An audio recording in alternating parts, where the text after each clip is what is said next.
In the lavish marble halls of Marcus Flavius' villa, wine flowed like the Tiber after spring rains, and the laughter of Rome's finest nobles echoed through the night. There, amidst gold-plated goblets and roasted peacocks, sat Gaius Lucullus drunk, loud, and stupidly proud of himself. "Ha! Juno, that jealous hag," he slurred, waving his cup at the ceiling mural of the goddess herself.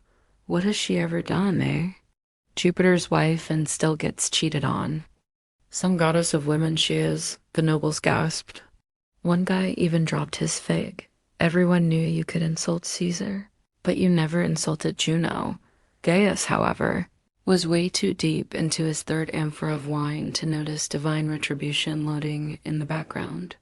He climbed onto a table, nearly stepping on a lyre player, and shouted, "If Juno were here, I'd tell her hick. She could learn a thing or two about beauty from Roman women." His words echoed ominously as lightning flashed outside, even though the night sky had been clear. A slave whispered, "Sir, maybe you should sit." Gaius smirked.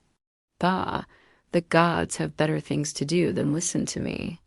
Oh, but the gods were definitely listening. That night, when Gaius finally collapsed face first into his silk sheets, the air shimmered. A divine presence filled his dream. Juno herself appeared radiant, terrifying, and very much not amused. Her golden crown gleamed brighter than the sun. "Gaius Lucullus," she said, voice echoing like thunder, "you dare mock me before mortals?" Gaius blinked, still half drunk even in the dream. "Oh, great Juno. It was just banter, Roman humor." "Very refined." "Silence," she boomed. "For your arrogance, I shall grant you the lesson of humility and beauty you've so foolishly praised." Before he could protest, her hand glowed, and she uttered a curse in divine Latin. "Let your tongue that mocked become soft, your pride humbled, your strength transformed. You shall serve the very man you envy most." Gaius screamed as divine light engulfed him, twisting his body. His muscles melted, his frame shrank, and his beard dissolved like mist. His chest expanded into soft curves, his voice rose into a melodic gasp, and his hair cascaded down in golden waves. When the light faded, Gaius was gone. In his place there stood a stunning blonde woman, draped in silk that was now far too loose. What in Pluto's name?" she squeaked, clutching the sheets in panic. Her reflection shimmered on a polished bronze mirror nearby, a delicate face, lips full, lashes long, body undeniably feminine. Juno smiled wickedly. "From now on, your name shall be Lucia. You will awaken in the house of your rival, Marcus Flavius, and serve as his personal slave. Perhaps then you will understand humility." "Wait, no, you can't." But before she could finish, Juno vanished, leaving behind faint laughter and a scent of divine roses. When Lucia opened her eyes, the sun was streaming through unfamiliar windows. The bed beneath her was straw, not silk. She blinked, groaning. Where am I?" Then she heard footsteps. Marcus Flavius himself entered, draped in a fine red toga and smirking like Jupiter on payday. "Ah, you're awake," he said. "The traitor said you were a new slave from Gaul. Quite the beauty, aren't you?" Lucia froze. Marcus, the same smug noble she had always competed with for Senate prestige, was staring at her with open admiration. I think there's been a mistake," she stammered, voice soft and melodic. "My name is Gaius Luke." "Lucia," Marcus interrupted, grinning. Yes, I renamed you." "Gaius, you say? That's a man's name." "You're far too pretty for that." Lucia's face turned bright red. "No, you don't understand. I am," he laughed, patting her head. "Such spirit. I like that. You'll be serving wine tonight. Behave, and maybe I'll let you sit beside me." And with that, he left, leaving Lucia fuming, face hot enough to forge a sword. Serve wine? To him? Oh, Juno, you vengeful witch. The day was pure torture. Lucia had to learn how to walk in tight dresses, carry trays without spilling. and bow gracefully, all while trying not to yell, "I used to be a senator, you fool." The other slaves giggled behind her back, whispering about the new blonde and her strange accent. Every time Marcus passed by, Lucia's stomach twisted. He'd flash that confident grin, and she'd flinch, realizing she couldn't even hate it as much as she wanted to. Dinner time came. The nobles arrived, laughing and boasting, and Lucia found herself serving them wine just as she once drank it. Marcus introduced her proudly. "This is my newest acquisition, Lucia. Lovely, isn't she?"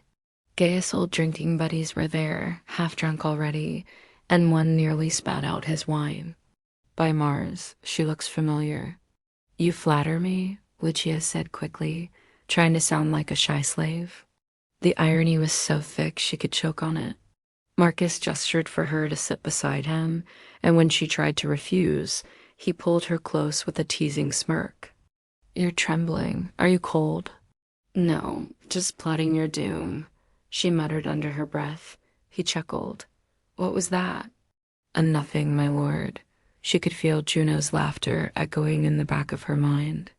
That night, as the guests finally left, Lucia trudged back to her quarters, exhausted. "I can't live like this," she whispered. There must be a way to undo it. But when she looked at her reflection again, she paused. Despite everything, she was beautiful. Her blue eyes sparkled, her hair glowed like sunlight, and her figure, well, let's just say she understood now why Roman artists kept carving Venus statues. Maybe Juno went a little overboard, she sighed. Over the next days, she found herself adapting gracefully to her horror. She could balance amphory, make witty conversation, even smile without snarling. Marcus, for his part, treated her surprisingly well. He praised her intelligence, joked with her, and even confided political secrets. One afternoon, while teaching her Latin verses, he said, "You know, Lucia, you're different from the others. You have the fire of a patrician." Lucia nearly choked on her grapes. "You have no idea," she muttered. "What was that?" "Nothing," she squeaked. Later that night, Juno appeared again in her dreams, lounging on a cloud like it was a couch. "Well, my dear Lucia," she teased, "how does it feel to be admired rather than envied? Bring me back, you cruel goddess." Lucia shouted, "I've learned my lesson. I'll never insult you again." Juno smiled.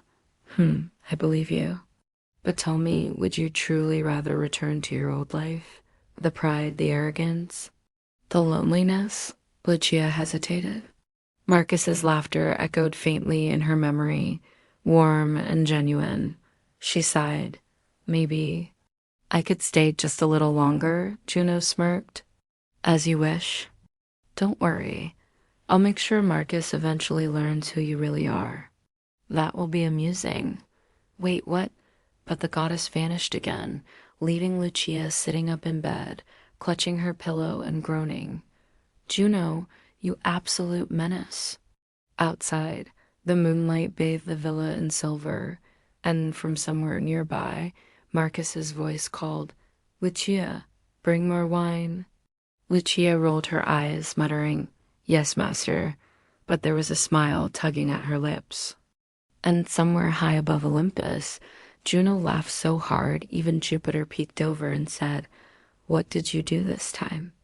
"Oh," she said smugly, "just improving Roman manners one man at a time."